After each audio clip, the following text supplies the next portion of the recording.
Oke, mudah-mudahan tidak error.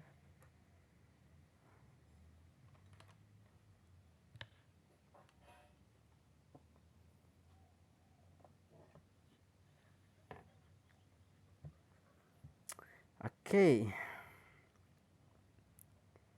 Sudah ini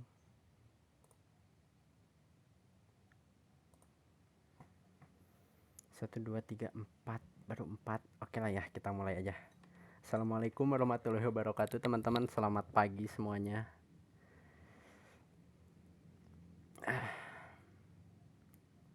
Ini suaranya masuk nggak? Oke. Yang jawab. Oke, yuk. Sekarang kita lanjut lagi ya di pertemuan sitkom yang ke berapa nih kita? 14 ya, yang ke-14. Dan sebentar ini kok ke bawah. Bentar. Oke, sip. Wait. Nah, oke. Ketemu lagi ya bersama saya Andika di sini. Kita akan lanjut lagi tentang di pertemuan sitkom yang rutin, dan kayaknya ini terakhir ya, mungkin, walaupun belum beres sih. Tapi nanti kita lihat aja ya. Dan ya, sekarang kita akan lanjut tentang preprocessing directive ya. Bahas tentang itu, apa itu nanti kita bahas. Tapi sebelum kita masuk ke inti dari pembahasan kali ini, kita flashback dulu deh ya. Kita kilas balik dulu. Sebelumnya itu kita udah coba apa sih?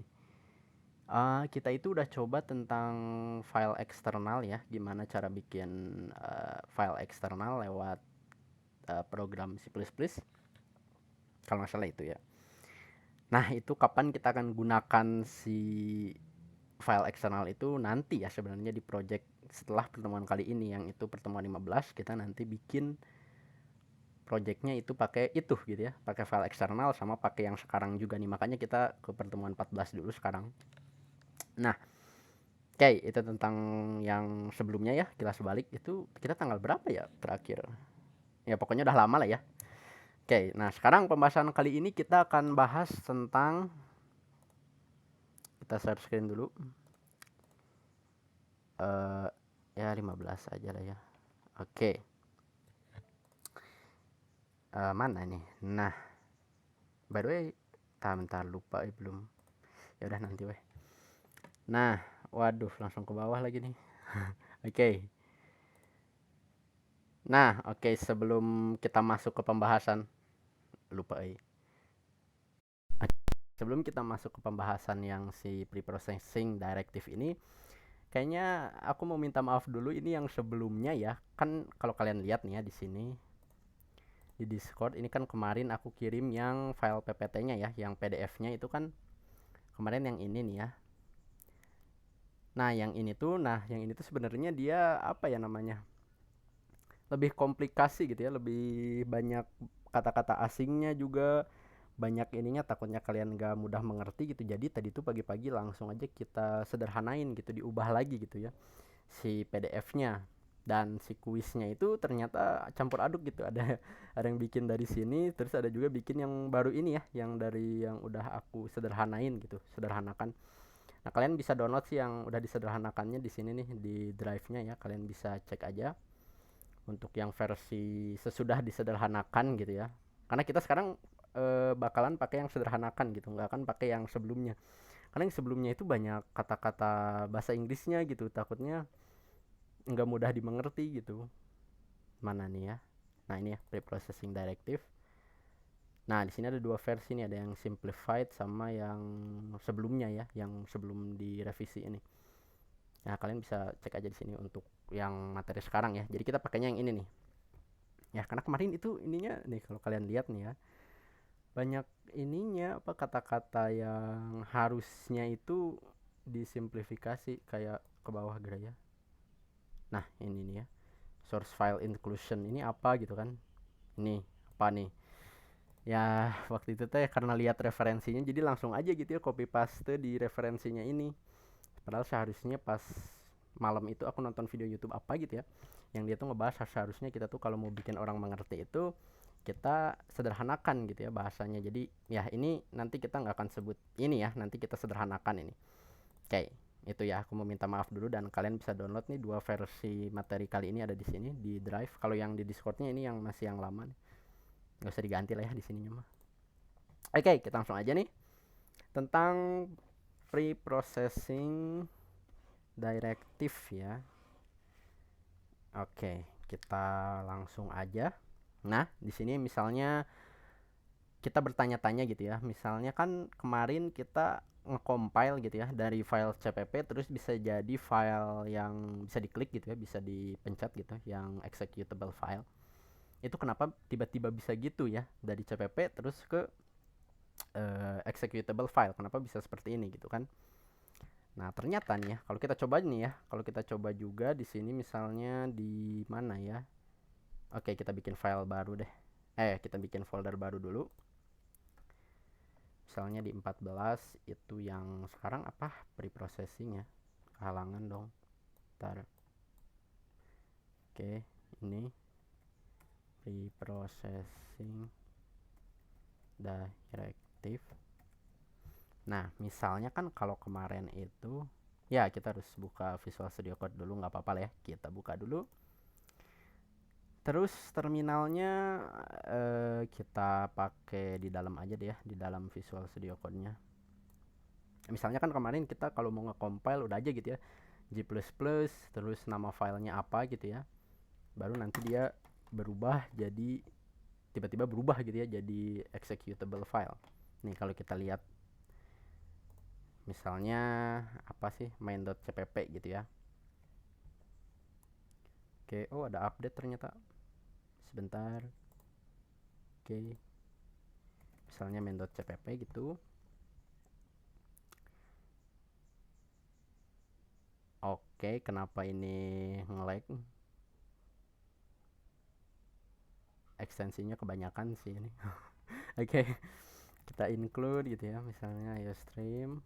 Ini nggak usah diikutin ya, kita cuman mau ngeliatin kalau si apa compiler kita gitu ya. Lah itu kok jadi warna emas gitu? Kok ini jadi gini warnanya? Oke, nggak tahu kenapa ini kok jadi gini ya. Gara-gara update mungkin, I don't know ya. Kita langsung aja misalnya si out hello world gitu ya.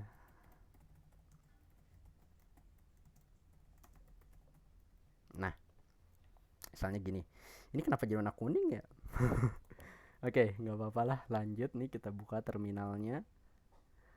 Nah, misalnya kita mau nge-compile si main.cpp ini kan, kalau waktu itu ya, biasanya tuh kita udah sering kan ya kalau mau nge-compile itu kayak gini nih. Kenapa lama nih terminal? Woi, terminalnya kenapa nggak mau kebuka? Uh, ini, aduh, kenapa jadi ada dua lagi nih?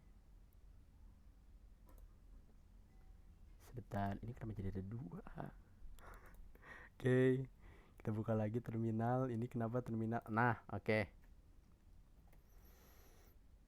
Kita lihat nih ya. Mana ini nggak muncul-muncul lagi? Sabar. Nah, ganti ke Linux aja gitu ya ini teh. Oke. Oke, nih misalnya ini kok ada problem sih? Searching include path. Oh, udah, ini makanya masih loading nih sih ininya. Oke. Misalnya kalau mau compile kan gini ya, main.cpp terus -o ini sebagai nama dari file keluarannya gitu ya. Misalnya main gitu kan. Nah, kalau kita lihat itu kan di sebelahnya langsung ada nih ya main.exe. Kalau kalian mau lihat di terminal juga bisa ketik ls. Nah, tuh ya, ada main.exe, terus ini ada ukurannya ya. Ini kayak kurang deket sih. Oke. Nah, kalau mau panggil kan ya udah kita tinggal panggil aja terus muncul gitu ya, hello world. Nah, sebenarnya di balik ini kenapa jadi warna kuning sih, jadi terdistract banget nih. Waktu itu kan warnanya putih ini ya. Ya udahlah ya. Oke.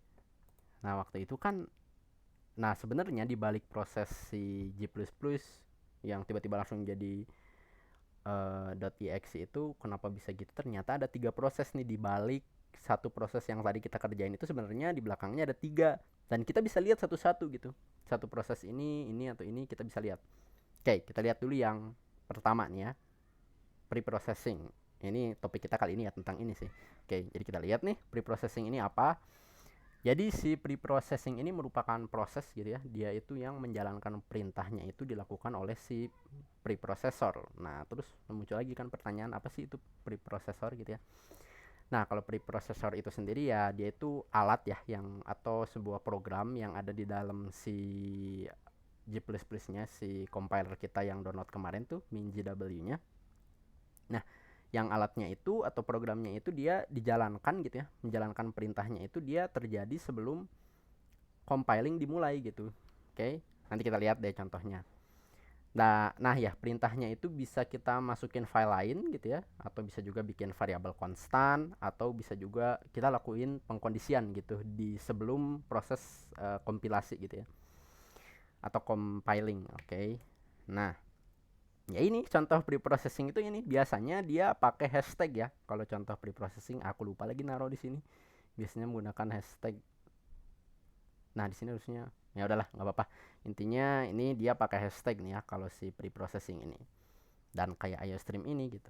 Kita bisa lihat juga nih pakainya tapi kayak gini. Kita tambahin satu perintah di sini yaitu -e main.cpp baru -o-nya main titik p, atau bebas sih sebenarnya tapi kita pakai titik p aja lah. Oke, nah jadi si pre-processing itu adalah proses yang dimana itu kita kayak masukin file IOStream gitu. Nah, itu prosesnya itu sebelum compiling, jadi si file IOStream-nya di copy dulu gitu ya, disertakan dulu, di copyin dulu ke file utama kita gitu, dan ya itu kan terjadinya sebelum proses compiling gitu ya. Nah, oke, kita coba lihat nih ya, misalnya yang tadi nih. Mana yang tadi? Ini ya. Nah, ini nih ya. Oke, kita kecilin dulu deh ini kepanjangan. Nah, oke, segini lah ya. Kita save. Nah, oke, kita coba lihat nih ya. Ini main.exe-nya kita hapus dulu deh. Kita lihat ya. Oke. Tadi apa? Pakai -e ya. Atau sebenarnya -e itu kalian bisa lihat di sini sih untuk beberapa perintahnya gitu ya. Untuk si G++ pakai -help. Nah, baru muncul tuh semua apa tuh perintahnya yang kalian bisa pakai di sini tuh ada banyak. Oke, tapi ini kita nggak akan bahas semuanya sih. Oke, -e ya, -e baru nama filenya main.cpp. Nah, baru -o-nya untuk nama dikeluarinnya mau apa, biar sama kita main.p aja. Oke. Nah, kalian bisa lihat nih di sini ada satu apa namanya tuh, file baru ya, file baru yang dia itu beda ya, main.p. Kalau kita cek, nah kita bisa lihat nih ya, sebelum di compile gitu ya, si preprocessingnya dia udah nge-copy pastein. Nah, ini nih file IOStream kita nih tuh, panjang banget ya file IOStreamnya dari sini sampai ke bawah. Nanti program kita ada di paling bawah nih. Ini semuanya file dari IOStream ya. Oke, kita cari mana nih file kita. Oke, nih kayaknya udah sampai. Nah, ini nih file kita cuman sebagian ini doang ya nih, main.cpp using namespace. Ya udah gitu, cuman segini. Sedangkan di atasnya ini, yang ini nih, yang tadi kita include pakai IOStream gitu ya. Jadi ini prosesnya di copy dulu nih, di copy dulu ke sini set gitu. Kalau kita mau hapus nih ya si IOStreamnya, kita hapus gini. Oke. Nah, bukan dihapus sih, dikomentarin gitu ya. Nah, itu kan ini bakalan error ya. Tapi kita bisa tetap lihat nih ya. Kita coba lihat nih. Oke. Nah, tuh kan gak error kalau ini. Terus kita lihat lagi nih si .p-nya. Nah, sekarang baru cuman segini ya, cuman 14 karena tadi kan IOStream-nya udah kita komentarin gitu. Jadi proses copy paste dari IOStream ke file utama kita itu nggak terjadi gitu. Dan ini kalau kita compile ini bakalan error. Karena dia nggak tahu gitu si out ini apa, terus cin ini apa, dia kan nggak tahu. Terus std juga dia nggak tahu ini apa gitu. Makanya kita pakai IOStream di sini. Oke, misalnya nih kita coba pakai contoh yang lain deh. Misalnya bagaimana ya? Gini nih.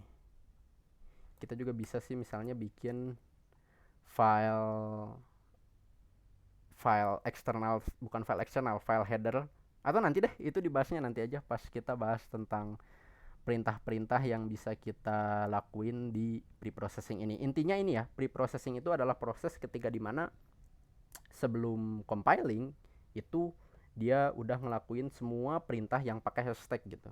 Jadi yang pakai hashtag ini dilakuin dulu gitu sebelum nanti diubah ini jadi mendekati ke bahasa mesin gitu sebelum diubah ini. Ini kan masih bahasa yang bisa kita baca nih ya. Kita coba jadian lagi deh ini. Tadi itu masih. Nah, oke, kita compile, kita lihat lagi nih proses preprocessingnya. Nah, kalau kita lihat di sini kan tuh dia masih bisa kita baca gitu ya karena bahasanya masih belum terlalu jauh ke yang pakai biner gitu ya, masih ke bahasa yang bisa kita baca gitu, masih bahasa Inggris karena ya ini belum di-compile gitu, masih cuman kayak copy paste doang gitulah. Tuh di sini ada apa tuh namespace, ada struct, terus ini juga ada nge-include lagi ya si IOStream ini, ternyata dia juga ngemasukin lagi file-file di luar dari IOStream gitu. Oke, banyak nih ya.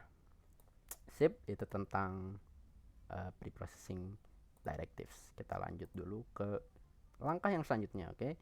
Nah, tadi udah di preprocess gitu ya, si filenya udah di preprocessing, baru deh kita masuk ke ini kan ada ikonnya juga sama tuh ya. Ini ikonnya yang file, kalau ini yang kayak roda gerigi gini ya. Jadi diprosesnya di sini nih, di compile-nya di sini. Nah, tapi ya compiling di kita kan pakainya programnya itu, program compilernya kan pakainya MinJW ya, atau ya disebutnya GCC sih kalau kalian lihat nih di sini. Kita coba ke folder baru deh. Oke. Ini kenapa nggak mau? Oke. Nah, misalnya kita lihat nih si file MinJW di mana ya? Program ya. Nah, program, nah ini kan ya MinJW. Oke, ini kegedean. Kalau kita lihat di binnya itu kan sebenarnya GCC di situ, G++ gcc.exe. Nah, ini semua program compiler kita nih di sini. Oke. Oke, itu ya. Jadi program si GCC itu ya. Posisinya ada di situ tuh lokasinya kalau kalian mau ngecek. Nah, si program yang tadi ini ya, si GCC ini dia ada tambahan langkah yang unik di mana dia bisa ngehasilin satu file object gitu. Ya kita sederhanainnya aja file object, sebenarnya bukan ya disebutnya file object sih, tapi ada sebutannya lain yang lebih spesifik gitu, yang lebih tepat, tapi kita sebut aja file object karena ekstensinya juga titik O gitu ya, di akhirnya itu ada titik O sebagai ya mungkin objek singkatannya. Nah, kita juga bisa lihat tuh file object itu dengan cara ada dua perintah nih. Yang pertama kita G++ dulu, tapi -c nih, -c main.cpp. Nah, abis itu baru keluar deh dia ada file .o-nya ya, main.o-nya keluar. Baru kalau kita mau lihat itu nggak bisa langsung dilihat di kode editor gitu, harus kita lihat pakai terminal. Jadi cara lihatnya objdump -d terus nama file object yang mau kita lihat, misalnya main.o. Oke, kita lihat dulu nih. Kalau -c ini adalah perintah untuk hanya ya, jadi hanya membuat file object gitu. Kita nggak mau nge-compile seluruhnya, tapi kita mau udah jadiin objek aja gitu, nggak usah dijadiin titik exe tadi gitu ya, makanya pakai -c di sini. Dan kalau untuk objdump ini dia perintahnya untuk melihat file objek tadi. Ini dari mana? Si objdump ini ada dari compiler kita juga sih, dari sini nih, dari si MinJW juga ada nih objdump di sini kalau nggak salah ya. Mana? Nah ini ya tuh objdump.exe, kelihatan nggak sih? Nah ini ya objdump.exe. Jadi dari sini nih perintahnya. Oke, kita coba nih ya. Oke, kita coba. Nah ini yang tadi kita apa nih, kita benerin dulu deh ya. Kita benerin dulu sampai IOStream-nya pakai jangan ya. Coba kita jangan pakai dulu IOStream, jadi programnya cuman gini doang gitu ya. Nggak ngerjain apa-apa gitu. Oh, sama bikin variabel deh. Misalnya bikin variabel 5 gitu ya. 5 nih, kita lihat apa yang akan terjadi di preprocessing dulu nih. Oke, kita lihat dulu. Kalau gini berarti kan, nah jadinya kayak gini ya tuh, nggak pakai IOStream apa-apa, dia Cuman ini harusnya nggak usah pakai namespace ya. Nggak apa-apa deh, kita lihat nanti itu error atau enggak. Oke, nah baru kita mau jadiin file object itu tadi pakai apa? G++ ya, -c, baru nama file yang mau kita jadiin file objeknya, berarti kan main.cpp. Oke, nggak error nih. Kalau kita lihat di sini nih, nah ada tuh di sini. Oke, nggak kelihatan ya, kita lihat di folder aja nih. Nah, di sini tuh ada satu file ya, namanya itu main.o nih di sini. Kalau kita lihat lewat VS Code di sini, kalau kita klik ini, nah nggak bisa ya, the file is not supported katanya.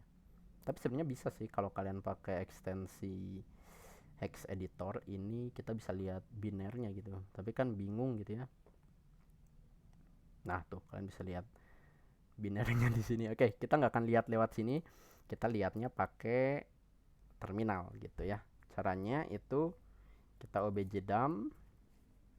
Kita lihat dulu deh di objdump ini apa ya. Coba minus help. Bisa nggak nih? Waduh, kok lama gini. Nah, display information from object files katanya tuh. Ya benar, berarti ini untuk kita ngelihat informasi dari file object tuh ada banyak ya cara-caranya. Oke, kita nggak akan bahas semua. Kita langsung aja lihat pakai minus apa tadi, D ya, minus D kalau nggak salah. Minus D itu display kalau nggak salah ya. Minus D nama file objeknya ya. Di sini kita tulisnya nama file objeknya tadi kan main.o ya, bukan yang .cpp lagi, karena kan yang udah dijadiin file objek tadi jadinya main.o ya. Kalau yang cpp mah ya itu masih yang cpp gitu. Kalau kita lihat nih apa yang terjadi, nah oke, inilah ya muncul. Aku juga nggak ngerti cara bacanya ini gimana ya. Nih ada main.o, terus file formatnya ini disassembly of section.txt katanya. Nih ada kode hexnya di sini ya. Push apa nih? Nggak tahu push apa ya. Ini bahasa assembly sebenarnya ya. Bahasa paling apa namanya? Kan ada 3 tingkatan tuh ya. Ada yang tinggi, ada yang tengah-tengah, ada yang bawah gitu bahasa pemrograman itu. Nah, ini tuh bahasa yang paling bawah gitu, yang mendekati bahasa mesin gitu tuh. Aku juga nggak ngerti nih. Ini apa? Ini X data apa juga. Oke, coba kalau D-nya huruf kecil ini jadinya kayak apa ya? Oh, kalau ini yang mainnya doang ya. Nah, ini yang kita butuhin. Kayaknya yang tadi mah itu sama, entahlah. Kita lihat di sini tuh. Ya, ini isi file objeknya ya. Ini kayaknya baris ke 0 deh. Mungkin ya. Atau memori. Ah, nggak tahu lah. Udah, yuk. Jadi itu ya, kalian bisa cek file objek pakai objdump -d yang besar atau d kecil bisa. Nih di sini. Kayaknya yang penjumlahan yang bikin variabel itu yang ini nih. Ini lokasi memori. Udahlah, ya udah, itulah pokoknya itu ya cara kita ngelihat file objeknya. Oke, mana tadi teh? Nah, jadi itu ya, ketika pakai GCC itu kita bisa dapat file objeknya gitu. Nah, gunanya apa nih si file objek ini? Nah, gunanya ini di proses yang selanjutnya nih. Di proses yang linking gitu ya. Nih, tuh ada beberapa cabang menjadi satu gitu ya. Nah, linking ini dia merupakan proses penyambungan gitu dari beberapa file objek yang kita buat tadi menjadi satu file yang bisa di execute gitu, atau yang bisa dibaca langsung sama si mesinnya. Nah, pada proses ini ya kita bisa nyatuin berapa aja gitu, bebas, mau 1 atau 2, mau 3, bebas gitu ya. Nah, caranya itu tinggal G++ aja sih. Terus tapi di sininya misalnya file objek yang pertama gitu, baru file objek yang kedua. Nah, baru nama keluarannya mau apa, misalnya output gitu. Coba kita coba nih ya, kita coba. Misalnya nih ya, kita pakai, oke, kita bikin dua file gitu ya, dua file. Kayak misalnya ada tim gitu ya yang kerja, dia bikin standar library-nya gitu. Misalnya di sini kasih nama library.cpp gitu ya. Nah, tapi ini library-nya cuman include IOStream doang sih. Waduh, kenapa jadi gini? Oke, ini hashtagnya satu aja. Nah, terus kita ya using namespace aja, namespace std. Oke, ini kurang ya. Atau gini deh, Jangan library deh ya. Kita bikin nama file itu namanya fungsi gitu ya. Jadi ada fungsi, misalnya fungsi penjumlahan aja gitu, simple ya. Cara bikin fungsi itu gimana sih? Lupa. Integer ya, integer. Terus nama fungsinya misalnya jumlah penjumlahan atau fungsi kuadrat deh, kuadrat gitu. Terus di sini ini kok jadi emas ya warnanya, bagus ya. Kita return x dikali x gitu ya. Ini kenapa? Oke. Nah, ini kita punya satu file cpp yang isinya cuman fungsi kuadrat doang nih ya. Oke, kita coba nih. Aku juga nggak tahu berhasil atau enggak gitu ya. Oke. Ini kita pakai IOStream aja karena kita mau nampilin ke konsol ya. Stream. Nah, oke, misalnya si 5-nya ini mau kita kuadratin gitu ya. Oh, jangan lupa cin.get. Oke, misalnya tadi itu ya. Ini kan di sini nggak ada ya nama fungsi kuadratnya, nggak ada, tapi cuman ada di sini nih fungsi kuadratnya. Tapi kita coba aja deh panggil nih. Kuadrat gitu. A. Oke. Kita langsung aja keluarin ya. Cout kuadrat A. Nah, di sini kan error ya. Di sini error nih. Tapi kita coba nih, misalnya kita compile sekarang ya. Kita jadiin file objek yang si main.cpp nih. Gimana tadi caranya? G++ minus C ya, minus C. Terus namanya main.cpp gitu. Oke. Oh, error ya, nggak bisa ya. Oke, gimana kalau kita kasih aja di sini gini. Integer kuadrat integer x gitu. Oke, nggak error nih ya. Jadi kita kasih prototype nih di sini, padahal di bawahnya nggak ada nih ya, penipuan ini. Oke, kita coba. Set. Oke, nggak error nih, mantap mantap. Oke, nah udah, baru kita compile juga, jadiin objek juga ya si yang fungsinya nih, fungsi titik cpp. Oke, kok dia nggak keluar? Nah udah nih ya, kalian bisa lihat nggak sih, atau kehalangan sama ini ya? Kita lihat di sini deh. Nah, ini main.p kita hapus aja lah. Nah, kita lihat nih ya, ada main titik o sama ada fungsi titik o. Oke, nanti kita satuin nih, si main sama si fungsi ini berjalan nggak ya? Oke, kita coba cara satuinnya tuh gimana tadi, G++ ya. Terus apa dulu nih yang mau kita satuin? Si main dulu deh ya, main titik o, baru si fungsi titik o gitu ya. Ya, mudah-mudahan gak error. Oke, baru kita keluarin gitu ya, output. Tada. Oke, kita lihat nih ya, output.exe-nya harusnya keluar berapa nih? 25 ya, karena kan 5 dikali 5 25 nih. Oke, kita coba nih panggil langsung si output.exe. Oke, berhasil ya. Nih, tuh, keluar 25. Gitu ya. Jadi padahal di si main.exe ini nggak ada gitu ya fungsi kuadratnya. Ya dianggapnya ada gitu ya karena di sini ada prototipenya. Tapi kan sebenarnya di bawahnya nggak ada fungsi kuadrat. Kita fungsi kuadratnya cuman dari file terpisah gitu, dari file yang lain gitu. Baru kita satuinnya di pas di ininya aja gitu, di pas file objeknya kita satuin. Oke, tapi ini mah kan kelihatannya complicated gitu. Masa kita mau satuin dua file yang terpisah gitu ya, mau bikin modularisasi gitu ya, mau minta-mintain misalnya fungsinya mau ditaruh di situ semua, terus ini program utamanya aja, itu kan ribet. Nah sebenarnya bisa sih kita pakai yang include juga gitu, tapi kayak itu nanti kita bahasnya. Ini mah kita cuma ngeliatin aja kalau si file objek itu bisa kita satukan gitu ya, yang berbeda. Dan ini kayaknya berguna itu ketika filenya udah besar, kayaknya udah besar dan mau kita distribusiin misalnya ke konsol, atau mau beda lagi misalnya ke Android, atau mau ke desktop juga. Jadi itu gunanya si apa namanya teh ini teh, file objek ya, dan proses linking gitu ya. Oke, uh, lanjut ya. Oke, sebentar. Silahkan kalau ada yang mau ditanyain dulu.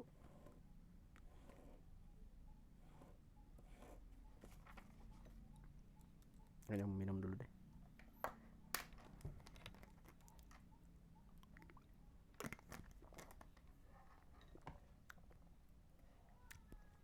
Oke, Kita coba lihat nih ya proses yang compiling tadi, kita coba ada sedikit animasi lah ya, nggak terlalu bagus animasinya, yang penting ya kalian paham lah ya poin-poinnya gitu.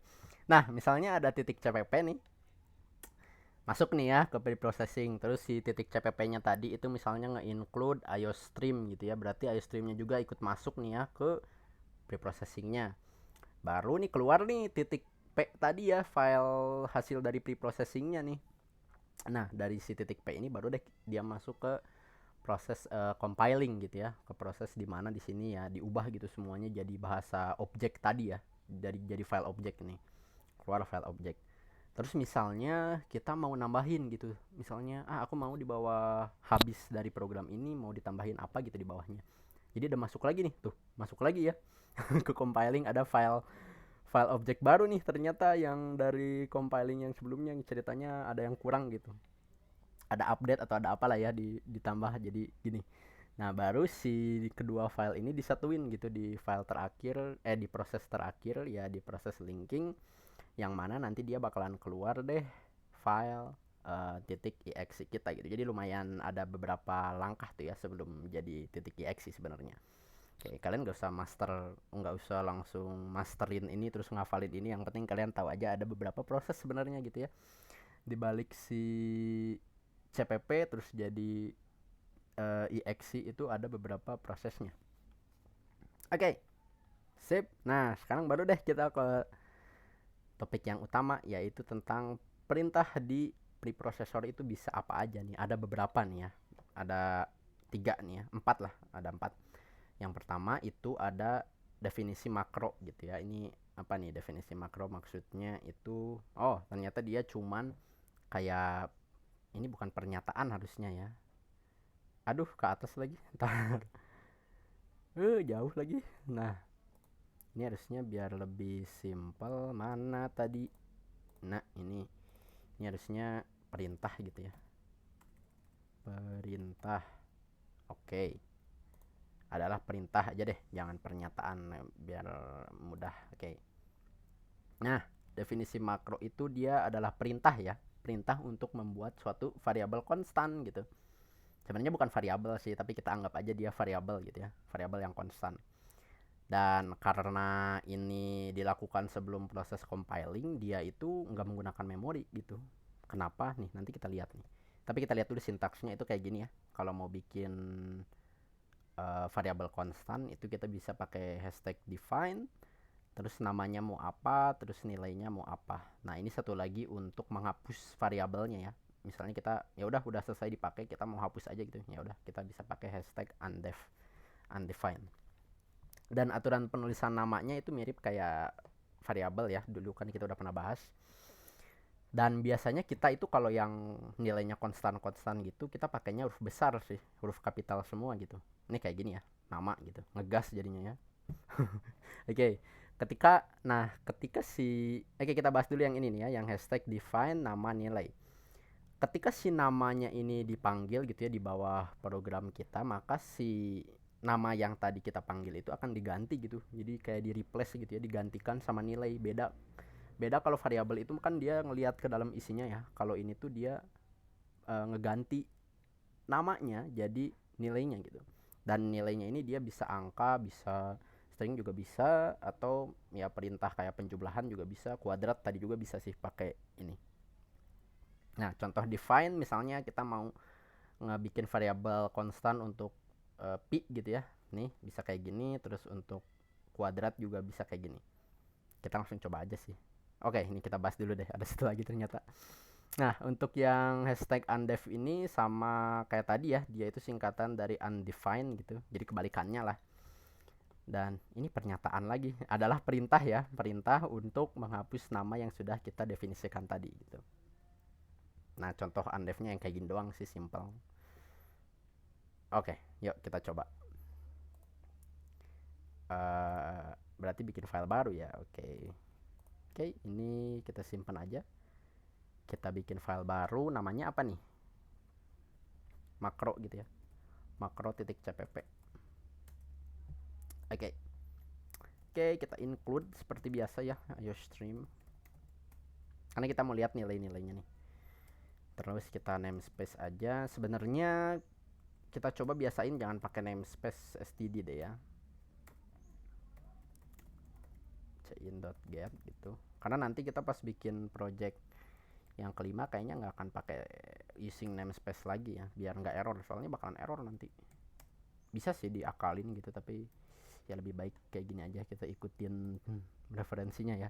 Oke, gimana tadi tuh cara bikinnya? Gini ya, hashtag define. Nah, tuh udah ada di sini dikasih tahu preprocessor keyword, katanya kata kunci untuk preprocessor. Misalnya pi gitu ya, 3.14, 15, 56, 59. Bukan 5659 sih. Ya udahlah, pokoknya ini ya 3.14.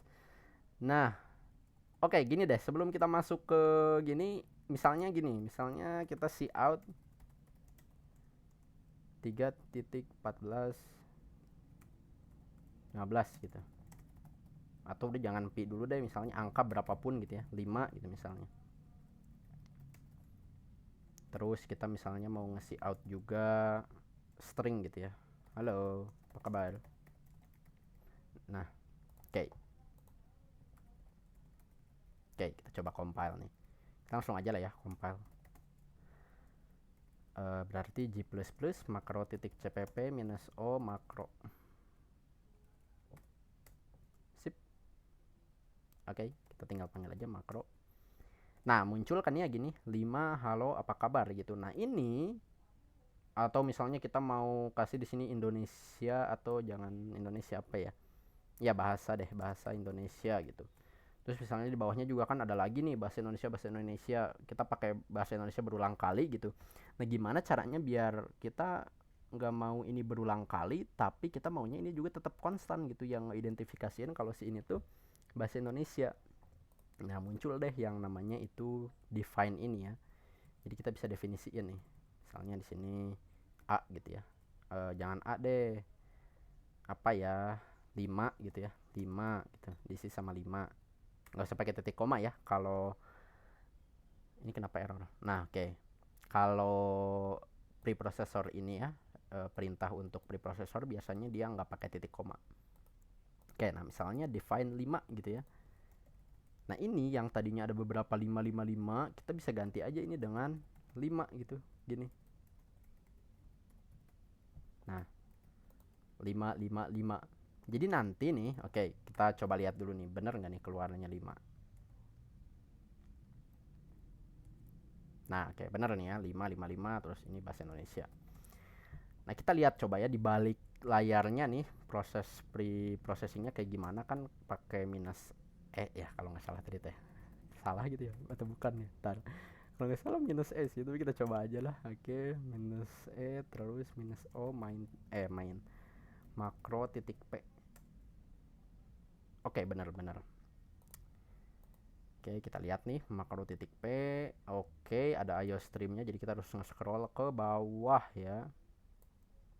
Nah, tuh ya, kalau kalian lihat nih, sekarang jadi angka 5 ya. Padahal tadi kita nulisnya 5 gitu. Beda sama kalau misalnya kita tulis di sini integer 5 gitu ya. Sama dengan 5. Atau jangan sama 5 deh. Berapa ya? 1 gitu. Terus kita cout di sini, di selang-selingnya ini 1 gitu ya. Ini 1, ini 1. Sini yang bahasa Indonesia kita hapus dulu deh ya. Nah, kita coba lihat kalau bedanya yang pakai ini sama pakai 5 ini. Oke, kita compile-nya ke preprocessing aja biar kita bisa lihat nih. Nah, kalau kalian lihat tuh ya, bedanya kita pakai makro atau pakai variabel konstan di sini ya, di preprocessing directive ini disebutnya makro sih. Nah, dia itu yang tadinya 5 gitu, namanya kan 5 tuh. Dia diganti sama nilainya, yang nilainya itu 5. Membingungkan gini. Ya udahlah, nggak apa-apa ya. Nah, beda kalau si kita deklarasiin variabel gitu. Variabel biasa misalnya 1. Ya dia tetap 1 di sininya tuh. Sedangkan kalau yang di preprocessing mah dia yang tadinya itu di sininya nih, di sininya 5 nih ya. Tapi pas diproses di sebelum compile itu dia langsung aja gitu ditempel 5, set ditempel. Makanya itu dia nggak makan memori ya, jadi dia cuman kayak ya ibaratnya kayak ngasih tahu kalau yang ngasih identifikasi gitu ya, kayak ngasih nama lain gitu untuk suatu nilai yang nanti kita mau gantiin gitu, dan nilainya itu harus konstan gitu, karena ini nggak bisa ditambah-tambahin ya si 5. Bisa sih, tapi ya nanti prosesnya itu kan bukan ini ya, prosesnya nanti jadi satu kayak tempelin doang gini gitu. Beda kalau yang ini ya, kalau yang ini tuh dia masih tetap sevariabel, jadi nanti pas di versi titik exe-nya itu juga ini mah tetap aja satu gitu, ngambilnya ini dibikinnya ini nanti di belakang memori gitu si satunya ini, jadi nggak aksesnya ada alamatnya, ada lain-lainnya ya, konsep yang sebelum-sebelumnya udah kita bahas.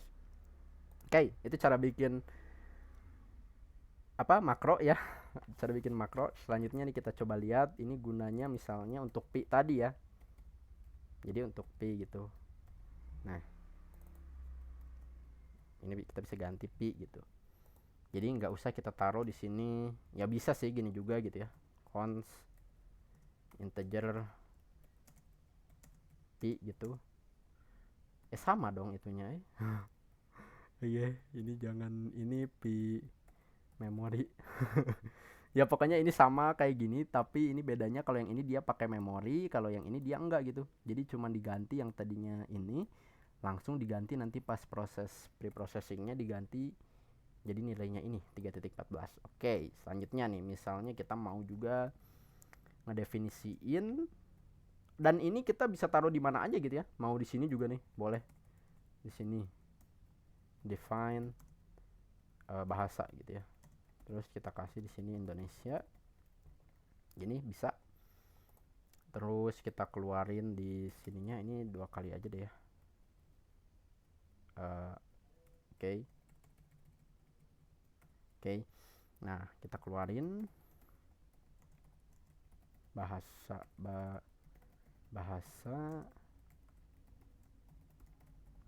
Oke, baru kita kasih di sininya bahasa.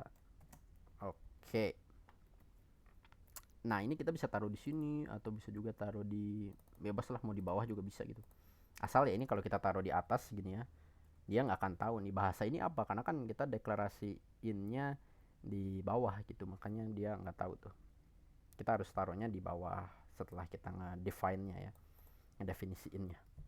Oke, kita coba lihat. Oke, kalau kita lihat di makro ini kayak gimana ya, kalau string nih sama aja sih dia, jadi tuh yang tadi di sini ada perintah untuk ngedefine ya, tapi di sini udah diubah nih, udah diubah define-nya jadi pindah ke sini tuh Indonesia. Oke. Oke, ada satu lagi nih ya, yaitu yang si undef ya. Nah, kalau undefined ini kita tinggal tulis saja undef. Terus misalnya di sini pi gitu. Jadi pas kita panggil lagi si pi di bawah undef ini dia nggak akan bisa, karena kita udah ya udah gitu, udah kita hapus gitu, jadi nggak bisa diambil lagi tuh. Tapi kita bisa lagi sih di sini didefinisiin lagi gitu ya, pi-nya jadi berapa gitu. Jadi beda gitu, bisa sih. Nih tuh bisa juga gini gitu ya, jadi kita undef dulu baru di define baru lagi ya, itulah ya undef, tau lah ya, simple. Kita coba lihat deh, compile. Nah terus kita panggil makro. Nah tuh ya 1.13 1.14 3.14 ininya satu, terus ini bahasa Indonesia. Oke, jadi gitu ya, kita bisa bikin gitu ya, bikin variabel konstan tanpa kita taruh di memori gitu ya, jadi bisa hemat memori nih pakai define ini. Tapi tentu kalau kalian semuanya gitu ya taruh di sini di define semua variabelnya pakai ini, itu jadi bakalan lebih sulit dibaca sih sebenarnya. Jadi ini disarankannya untuk yang bener-bener nilainya itu konstan banget lah gitu, konstan banget dan penting gitu, misalnya kayak apa ya, nama file gitu, atau kayak ya suatu versi gitu atau apa, biasanya pakai define ini, atau ya kayak pi ini juga boleh sih. Oke, ada satu lagi selain yang kita bisa bikin variabel konstan, kita juga bisa bikin ini bisa bikin apa namanya tuh, kayak perintah ya, perintah arithmetic atau perintah apapun sih, perintah apapun, atau ya kayak function lah, kayak function ya.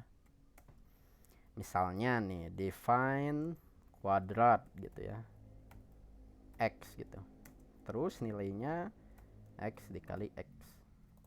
Oke, kita coba panggil setelah bahasa deh ya. Di sini kita std cout kuadrat, kita masukin kuadrat dari 2. Std mana? Nah, oke. Oke, ini ya. Kita coba lihat nih pas jadi makro nih kayak gimana nih ya. Karena kan ini mah beda nih ya, perintah nih, dia bukan satu nilai aja tapi suatu perintah ya.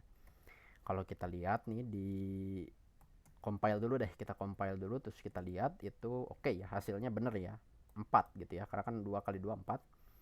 Kalau kita lihat versi preprocessingnya, ternyata dia jadi kayak gini tuh. Jadi bener ya, dia cuman kayak nyalin aja gitu, nyalin isinya dari sini, di copy paste langsung di sini gitu, di baris ininya tuh. Jadi yang tadinya 2 itu dia ya langsung aja berubah jadi gini, jadi perintah 2 kali 2.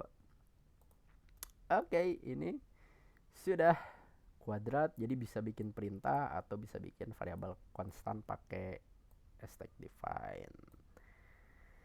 Oke, sekarang apa? Oke, ini contoh undev. Oke, sekarang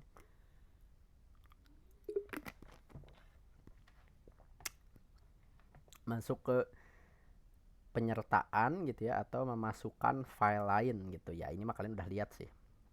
Penyertaan file lain itu adalah perintah untuk menyertakan gitu ya suatu file header ke dalam file kita gitu ya, file yang mau kita masukin. Header file ini apa? Header file ini dia ya file biasa gitu yang isinya itu kumpulan fungsi sama tipe data, khususnya untuk bahasa C ya, C atau C++ sama aja. Dia bisa dipakai dua-duanya kok. Nah, header file ini ada yang udah tersedia kan ya di compiler kita nih, di GCC udah ada kan. Tapi kita juga bisa nih bikin sendiri si header filenya ini. Dan biasanya sih kalau secara umumnya bisa disebut sebagai library lah ya. Dan sintaksnya itu kayak gini ya. Kita include terus nama header filenya apa, bisa pakai ini tuh apa, kurang dari ya sama lebih dari, atau pakai tanda kutip juga bisa. Tapi harus pakai ekstensinya nih, titik H biasanya. Tergantung sih ekstensinya apa, tapi ya biasanya titik H. Nah, contohnya kayak gini ya, misalnya nge-include IOStream atau nge-include file yang kita bikin sendiri, misalnya file CRUD gitu ya. Kita coba deh lah. Oke, misalnya ini udah kebanyakan sih filenya, tapi nggak apa-apa lah, nanti aja dirapinnya ya. Misalnya kita bikin file apa, include ya. File include, jangan include deh. Ya udah deh, include aja. Include titik cpp gitu. Nah, misalnya kan kalau mau nge-include iStream gini doang ya. iStream bisa gini, atau mau nge-include string gitu ya. Bisa kayak gini juga. Oke. Ini kita buka dulu mainnya. Nah, ini makanya gini kan ya. Nah, tapi kita juga bisa nge-include file eksternal gitu ya. Bukan file eksternal sih, file buatan kita lagi gitu, tapi dia fungsinya sebagai misalnya kayak ini deh, fungsi titik H gitu ya. Tadi udah ada ya fungsi titik cpp, nggak apa-apa deh, jadi ini mah tuh fungsi titik H, kalau yang ini fungsi titik cpp. Nah, ini yang tadi nih, yang fungsi titik cpp kita coba taruh di fungsi titik H nih ya. Jadi ada fungsi titik H, itu ada kuadrat, kita tambahin deh penjumlahan, atau jangan penjumlahan deh, jumlah A sama integer B gitu. Terus kita return A tambah B. Oke, jadi ada dua fungsi nih di header fungsi titik H. Kita mau include ke include titik cpp, caranya kita tinggal ya udah taruh aja di sini. Di sini kita tinggal hashtag terus include. Biasanya sih kalau file yang kita bikin sendiri itu pakainya tanda kutip ya. Terus tadi tuh apa, fungsi ya, fungsi. Nah ini ya ada fungsi titik h nih ya, jangan titik o nih, ini yang tadi nih titik o. Oke, fungsi titik h. Jadi ini dia alamat lokasi dari si file ininya absolute gitu ya, satu folder sama folder si include.cpp nya. Oke. Kita coba nih ya. Berarti tadi fungsinya apa sih? Kuadrat ya. Kita coba nih di sini, kalau kita taruh kuadrat harusnya nggak error nih. Tuh ya, bisa tuh. Kuadrat. Misalnya kita taruh, oh ya kita keluarin dulu. Nah, oke. Jadi kita kuadratin 3 nih. Kalau tadi kan error ya. Kalau sekarang enggak, karena ya dia udah tahu kalau ini kita nge-include fungsi yang di dalamnya ini. Jadi ini nanti di copy paste ke sini nih. Nah, ke sini sama aja kayak gini. Cuman ya kita taruhnya di file terpisah gitu. Jadi lebih terstruktur gitu ya. Terus misalnya kita mau jumlahin juga angka 2 gitu ya sama angka 5. Oke, kalau kita lihat nih di compile ya, g++ include titik cpp, namanya include aja deh. Oke, terus kita panggil. Nah tuh ya, 9 sama 7 ya. Ya karena 3 kali 3 9, 2 tambah 5 7. Oke, kita lihat coba di balik layar ini dia bener nggak nih di copy paste. Tadi teh apa, bukan makro ya. Ini itu include ya, include titik cpp minus o include titik p. Oke, kita coba lihat nih udah ada titik p. Nah kalau kita lihat nih di paling bawah set, ini kan iostreamnya ya, ke paling bawah. Oke, oke udah nih. Nah tuh ya. Nah di sini juga ada kodenya nih tuh, hashtag 1 fungsi titik h katanya. Dan ini isinya fungsi titik h itu ini nih. Nah, baru ini fungsi yang include kita ya, yang di include titik cpp ini. Jadi dia ngambil kuadrat dari sini, jumlahnya ngambil dari sini. Oke, bener ya di copy paste. Jadi sebentar, ini include ada yang ketinggalan atau sudah cukup ya, sepertinya sudah cukup. Jadi kita bisa bikin file eksternal tuh nanti, file eksternal, file terpisah gitu ya. Jadi kita bisa pisah-pisahin file-file fungsi di file header yang ini misalnya, terus file-file untuk tampilan di sini gitu. Jadi nanti kita pisahin gitu ya. Oke, tentang include ya, lanjut. Nah sekarang kita juga bisa ngasih perintah pengkondisian gitu di preprocessingnya ini gitu ya. Nah pernyataan pengkondisian ini ya sama ya perintahnya untuk melakukan pengkondisian gitu, dan konsepnya juga mirip kayak if else yang biasa kita pakai dulu gitu ya. Cuman bedanya sintaksnya aja nih. Kalau if else kayak gini ya, hashtag if terus kondisinya mau apa, nanti kalau yang mau true taruhnya di antara ini, kalau else nya taruh di antara ini gitu, baru ditutupnya dia pakai and if gitu ya, bukan pakai kurung kurawal ya, tapi dia pakai hashtag lagi, terus kasih tahu kalau ini akhir dari pengkondisian if nya gitu ya. Oke, dan kalau yang untuk else if bisa tulisnya elif ya, ini bukan else if jadi ditulisnya elif. Oke, kayak gini. Kalau nah ada lagi yang satu lagi yaitu yang if def ya. Kalau if def ini sama kayak namanya, jika terdefinisikan gitu ya. Misalnya kalau variabel nama itu udah ada gitu, udah didefinisikan, maka ini bakalan true gitu, bakalan masuk ke sini. Kalau enggak ya udah ini bakalan dilewat. Oke. Kalau if and def mah kebalikannya ya. Karena kan ini if not defined tuh si n-nya ini. Nanti kita coba satu-satu lah. Kita beresin dulu ini. If def itu ya tadi, if define akan mengecek jika variabel konstan dengan nama ya, dengan nama tersebut itu udah ada di atasnya atau belum gitu. Kalau belum ya dia true. Kalau udah ada ya dia kalau kalau udah ada dia true, kalau belum dia false gitu ya. Logikanya samalah kayak konsep yang if else sebelumnya ya. Dan untuk if not defined ini ya sebaliknya gitu. Nah misalnya ada mau ngecek ukuran tabel misalnya, kan dia konstanta gitu ya. Misalnya lebih dari 200, kita kasih tahu kalau oke, ternyata ini lebih besar gitu. Kalau else-nya dia lebih kecil gitu. Nah, ini ada yang elif ya, yang tadi.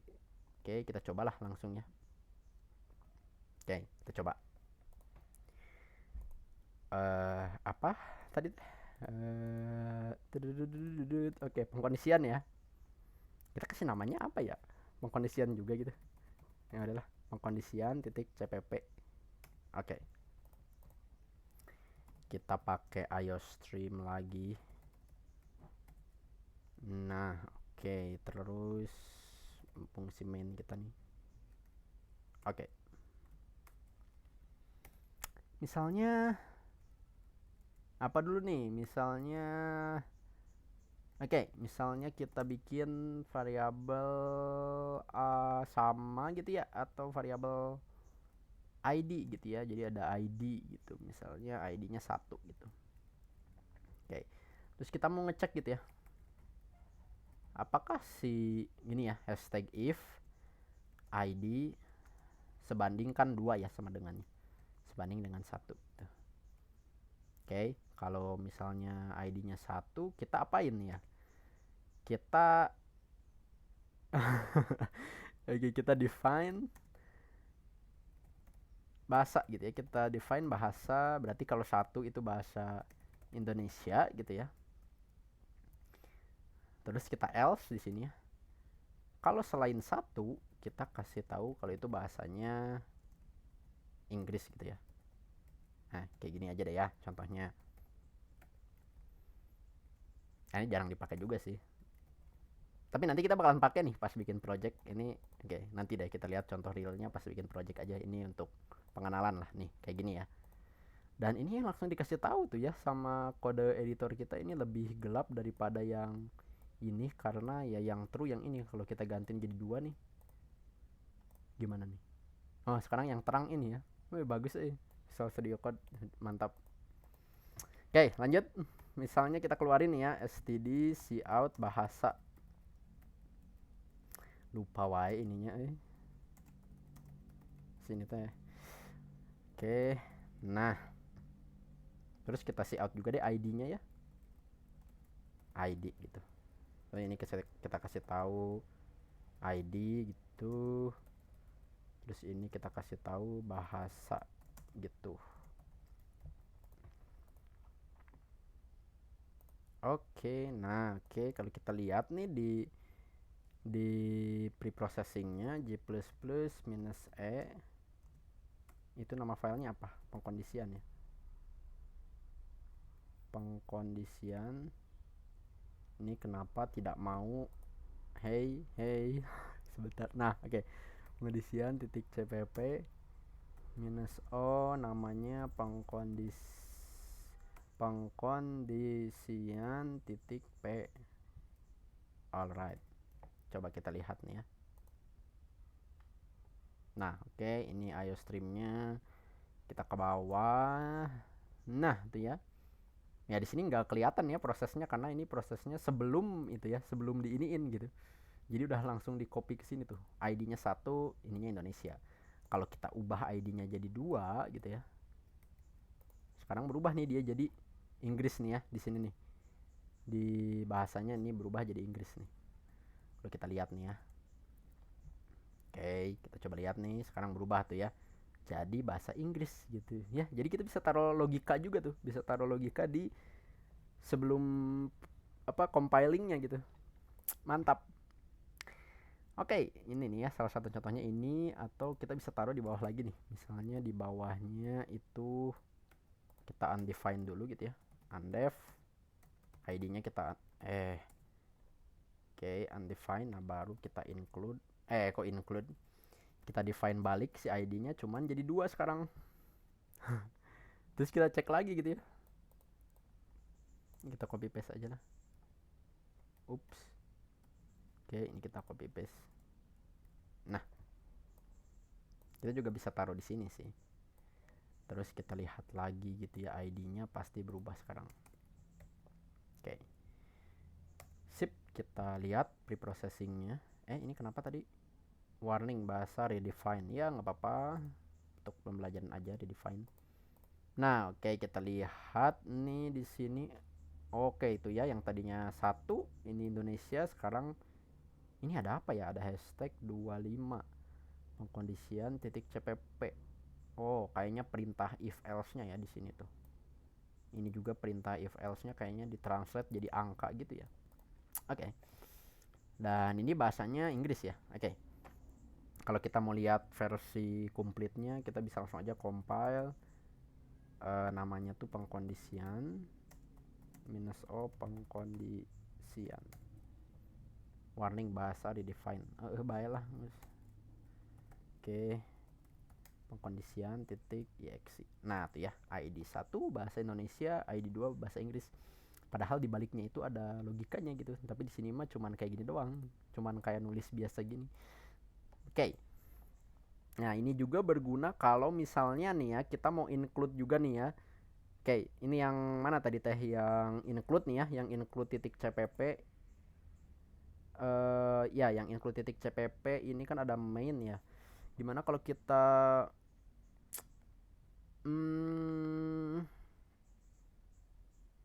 Oke, kita bikin file baru deh, jangan pakai yang itu ya. Oke, misalnya nih di pengkondisian ini kita hapus aja ya. Jangan usah panjang-panjang tuh.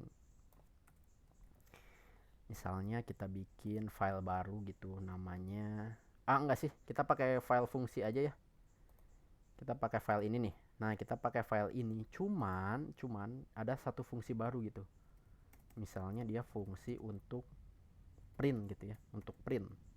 Ngeprint apa ya, ngeprint angka gitu, ngeprint angka, misalnya angka gitu ya. Nah, di sini kan pakai std cout angka gitu ya, std and line gini. Nah, ini dia kan harus pakai iostream ya, include iostream. Oke, di sini di include iostream ya, di fungsi titik h juga bisa nih. Terus kita balik ke pengkondisian. Nah, di pengkondisian kita coba juga include si file fungsinya nih, fungsi titik h.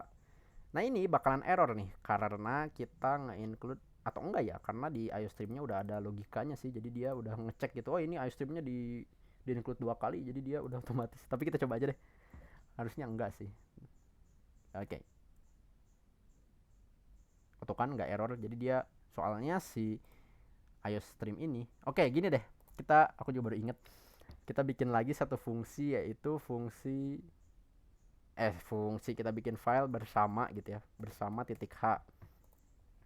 Dan di file bersama ini ada struct gitu ya, struct misalnya data gitu ya. Data apa nih, data integer gitu aja ya, integer a gitu. Gimana sih cara bikin struct ya, lupa lagi kan, udah lama nih, waduh. Struct, hey, gimana cara bikin struct? Integer a gitu kan ya, apa harus dikasih nilai, koma ya? Oh ya, dikasih koma kalau nggak salah. Oh ya, dikasih koma guys ya, bukan titik koma. Oke, integer b gitu. Ini kenapa errornya? Expected an identifier. What do you mean? This is identifier. Lupa lagi, coba bikin struct juga. Bentar, kita lihat dulu deh file sebelumnya. Struct bagian ke tipe data kompleks ya. Nah, ini struct 1.cpp. Struct 1. Oh, bikinnya ya bener titik koma, bukan koma ya. Ya udahlah, ini kita copy paste si struct siswa. Oke, struct siswa. Kita taruh sini nih. Oke. Nah, ini kan di string ini dia tergantung sama si std juga ya. Kita bisa include aja di sini. Nah, kalian lihat di sini di fungsi .h, terus di bersama .h ini kenapa masih error? Std has no member string. Oh iya, ini harusnya include string ya, bukan iostream. Oke, ini pabaliot ya bahasanya. Ini kita pakainya bahasa JavaScript, jadi ini teh agak-agak pusing ya. Oke. Oke, udah nggak error nih. Ini fungsi dia pakai IOStream kalau yang bersama, atau jangan bersama deh, data.h gitu ya. Oke. Atau siswa deh. Siswa aja, siswa titik h. Nah, oke. Ini fungsi, ini siswa, ini pengkondisian. Nah, kita mau masukin ini semuanya ke sini ya. Kita include lagi, yaitu siswa titik h. Oke. Nah, gimana kalau di siswa fungsi ini kita include juga gitu. Include siswa titik h. Nah, ini errornya muncul di sini nih. Oke. Coba. Nah, ya, error. Karena ada 2 kali deklarasi gitu ya. Deklarasi dari si siswa. Oke, kita lihat nih di pengkondisian kan siswa udah di copy paste ke sini ya. Jadi si struct yang siswa ini udah di copy paste ke pengkondisian. Nah, terus pas kita panggil fungsi, si struct siswa tadi juga dibikin lagi gitu, di copy paste lagi. Nah, di sini ada error, makanya kita harus pakai si pengkondisian tadi yang if define gitu ya. Coba deh kita ubah dulu ini jadi apa namanya tuh? Jadi preprocessingnya kita mau lihat nih pengkondisian titik p. Nah, di sini kelihatan nggak ya? Jadi ada 2 nih. Coba kita lihat. Nah, tuh ya, jadi ada 2 nih. Nih. Ini kita nge-include siswa titik h. Oke, di sini ada struct siswanya. Ups, ke bawah. Nah, terus pas ke bawahnya juga ada lagi tuh struct titik siswa, ada 2. Nah, baru ini fungsi yang dari fungsi ya. Sama ada fungsi print juga di sini. Nah, makanya ini error karena si struct ini dia ada 2 kali tuh, siswa di sini sama siswa di sini sama, sedangkan kan kalau aturan nama variabel nggak boleh sama gitu. Nah, makanya di sini kita pakai ngecek gitu ya, ngecek di fungsi yang bersama ini nih, mungkin di fungsi yang siswa ya. Kita cek dulu nih, if uh, if not defined gitu ya, si siswanya gitu. Nanti kita bikin variabelnya, kalau siswanya if not defined, ya udah kita bikin gitu and if ya. Nah, ya udah kalau siswanya belum didefinisikan, kita bikin struct siswanya. Oke. Nah, baru kita juga definisiin siswanya. Ya, isinya mah bebas lah, misalnya sudah ada gitu. Oke. Oke, nih harusnya kalau sekarang dia nggak akan error nih. Dan kalau kita lihat si siswanya itu juga cuma sekali gitu. Oke. Nih. Oke, kita lihat dulu nih versi preprocessingnya. Ini agak high level sih ininya ya, agak advance sih. Nah, tuh ya, kalau kita lihat nih struct-nya cuma sekali nih. Ya udah, siswa aja di sini di bawahnya nih. Nah, pas dipanggil lagi di sini tuh siswa titik h, nggak ada apa-apa, langsung aja ke fungsi titik h gitu. Jadi di skip gitu ya, karena dia ngecek ternyata pas kita udah deklarasiin pertama itu si ininya si apa variabel konstan siswanya udah ada gitu. Jadi pas ngecek if not defined, ya udah dia nggak masuk ke sini, langsung aja keluar gitu. Itu gunanya di situ, dan nanti kita akan pakai itu di project yang kelima ya. Oke, itu tentang if not defined. Silahkan yang mau bertanya.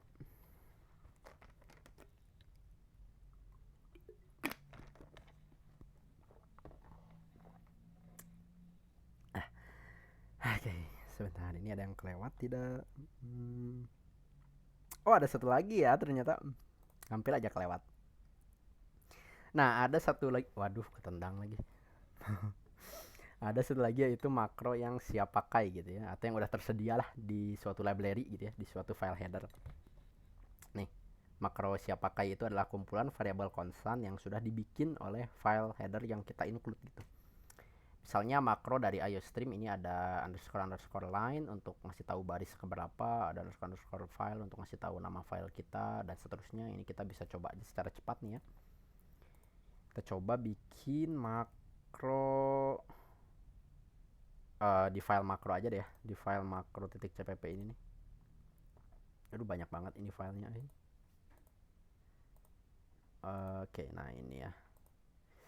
Bikinnya di mana tadi teh? apa? Oh ya, line ya. Kita bikin komentar dulu deh di sini, makro siap pakai. Disederhanakannya sangat-sangat ini ya. Jauh dari kata aslinya. Itu kata aslinya itu makro predefined kalau nggak salah. Oke, kita lihat itu tadi ada underscore underscore line untuk baris gitu ya. Terus ada underscore file untuk nama file kita gitu ya. Baru ada juga underscore underscore date ya kalau nggak salah mah. Jadi ngasih tahu kapan file ini di compile gitu ya. Terus ada time juga sama sih, dia ngasih tahu kapan file ini di compile. Oke. Nah, terakhir ada yang C++ ya. C++. Oke, kita coba di mana nih? Di bawah aja deh, ini kita copy paste. Nah, paste ya, copy paste. Oke. Nah, di sini. Oke. Atau jangan deh, jangan kasih ini. Takutnya bingung nanti. Oke. Misalnya kita std langsung aja deh, cout underscore underscore line. Sebenarnya ada banyak tuh, kalian lihat tuh ya. Oh, ada banyak. Kita pakai salah satu aja. Underscore underscore line, std and line. Oke. Terus kita coba semuanya lah sekaligus lah. Gimana sih ini teh? File, terus yang ini date ya. Yang ini time. Terakhir C++ ya. Oh ya, C++ belum dikasih komentar. Ini kalau yang C++ dia ngasih tahu kita pakai compiler kita ya. Si compiler kita ngasih tahu versi CPP-nya gitu. C++. C++. Oke. Kita compile atau kita lihat dulu deh ya. Ya, jauh lagi makro ya. Makro oke titik cpp minus o makro titik p. Oke, kita lihat nih sekarang itu di paling bawah kayaknya berubah tuh ya. Yang tadinya underscore underscore line berubah jadi 34. Yang tadinya file berubah jadi string ya, jadi string makro titik cpp. Terus yang tadinya tanggal ya, date diubah jadi tanggal sekarang nih, tanggal 14 Mei 2022. Dan waktu di compile-nya atau waktu di preprocessing-nya ya, itu jam 11.21 tadi ya. Wih, ada detiknya juga ya, detail banget. Dan ada versi dari C++ kita, yaitu versi yang 2014 nih ya. 2014. Berarti yang 2022 nggak bisa dipakai dong ya ini. Berarti outdated banget ya, ini udah ketinggalan zaman kayaknya. Gak apa-apa lah. Yuk kita coba lihat versi yang finalnya itu, yang apa, yang exe-nya itu gini. Nah, waduh kan bingung tuh. Ini ya. Aduh, kasih inline dulu deh. Tar. Lupa ini di atasnya juga ada ininya. Oke. Kita compile lagi terus kita panggil. Nah, tuh ya. Baris ke-35 kita lihat ini baris ke, ya benar ya, baris ke-35 tuh. Ini, yang ini. Terus nama filenya makro.cpp, ya emang makro.cpp. Terus tanggalnya, terus waktunya juga berubah ya sekarang tuh. Jadi menit ke-22 dan 20. Terus ini versi C++-nya. Ya, silahkan yang mau bertanya.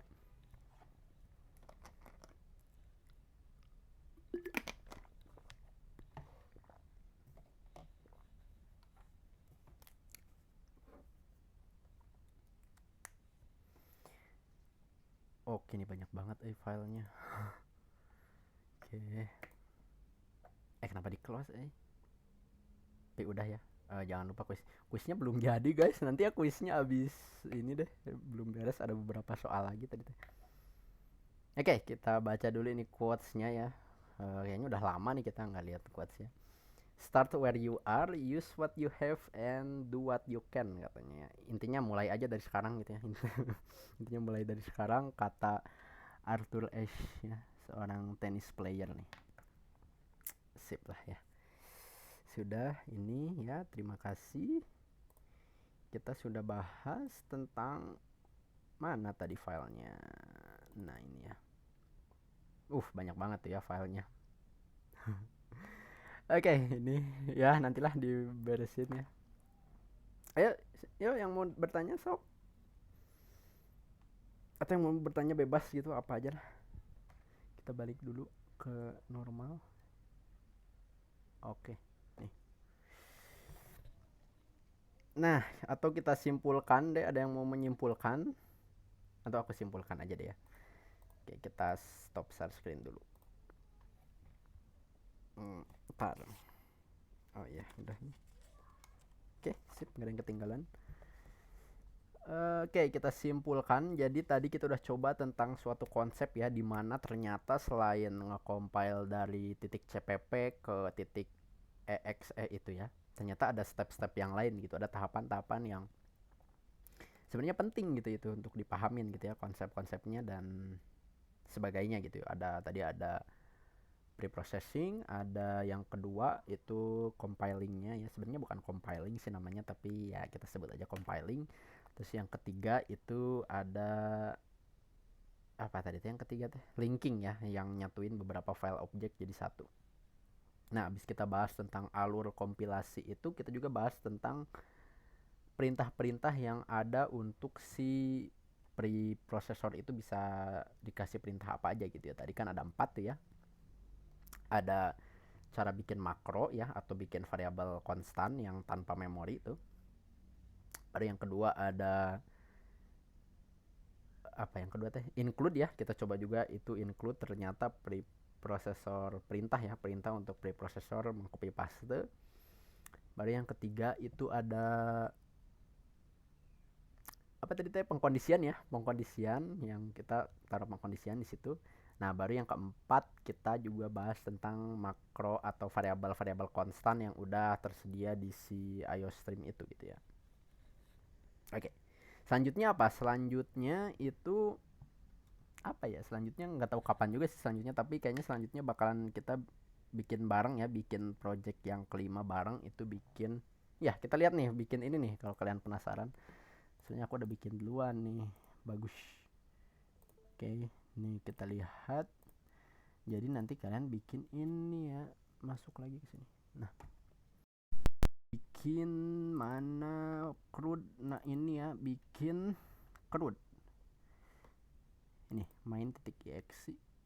Nah, ini ya, program data. Sebenarnya datanya bebas gitu, mau data anggota atau mau data film, mau data apapun lah ya. Kalian bebas mau pilih studi kasusnya, tapi di sini kita pakainya data anggota sitkom aja. Nah, ini caranya itu, misalnya mau nampilin semua anggota bisa pakai angka 1 gitu ya. Ini tuh tampilin, cuma ada 2 nih, kemarin dihapus-hapusan. Terus kalau mau tambah juga bisa, masukkan NIS misalnya. Oke, random dulu aja lah, angka 2 semua. Oke, ini kok nggak ke bawah ya? Ini kenapa tidak mau ke bawah?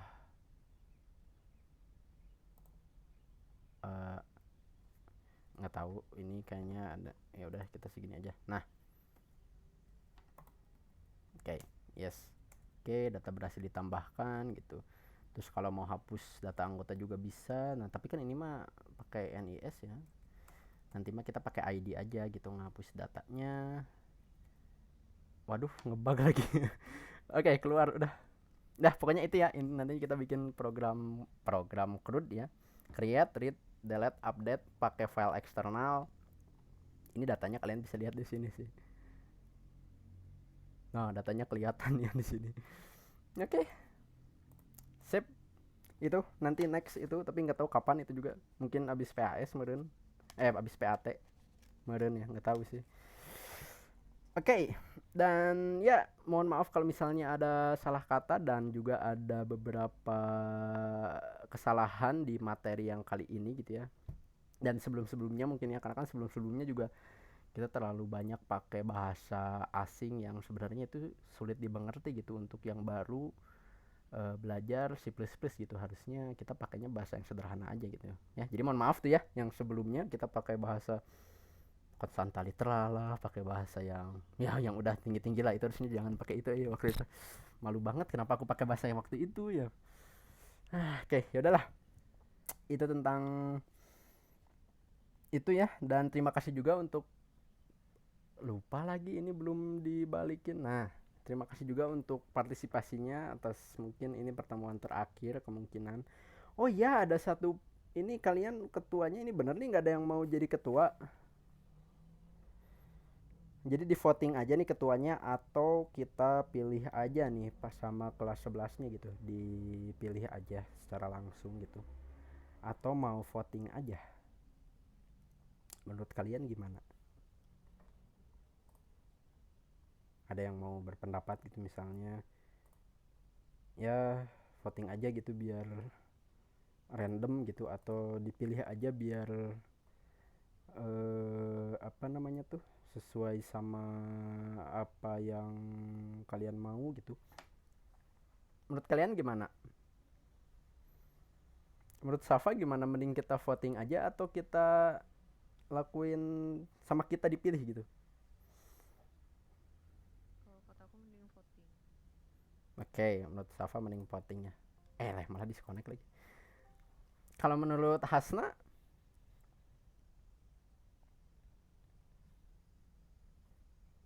mending kita voting atau sama kita dipilih gitu, jadi langsung ditunjuk gitu, ketuanya siapa gitu, ininya siapa gitu, atau kita kasih voting aja kayak rencana sebelumnya gitu. Kayaknya suaranya nggak masuk nih. Hasna udah open mic tapi kayaknya suaranya nggak masuk. Masuk, masuk. Masuk gitu? Aduh, kayaknya kekecilan deh. Ntar nggak kedengeran. Nah di sini apa katanya? Oh, itu tuh. Apa? Apa? Hah? Apa katanya? Voting. Iya, tapi Kedengarannya cuma yang ting doang. Oke, kalau menurut Katin, mending kita voting atau dipilih nih?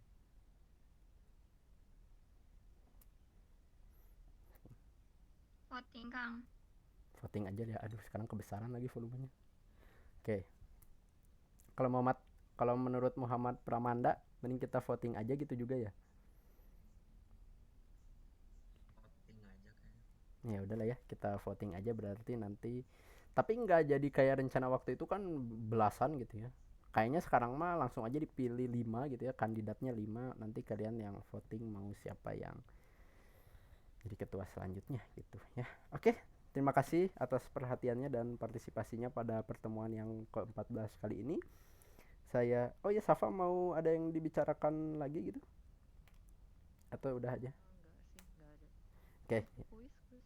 Oh iya, nanti kuisnya kita kirim di udah beres gitu. Nanti aja lah ya. Nanti kita kirim di apa namanya teh? WhatsApp atau di Discord. Dua-duanya lah kita kirim situ. Ya, untuk kuis. Dan ya, terima kasih sekali lagi. Saya Andika pamit ya. Kita pamit, sampai ketemu mungkin entah ya. Wassalamualaikum warahmatullahi wabarakatuh. Waalaikumsalam. Waalaikumsalam. Terima kasih Kang Teh. Ya.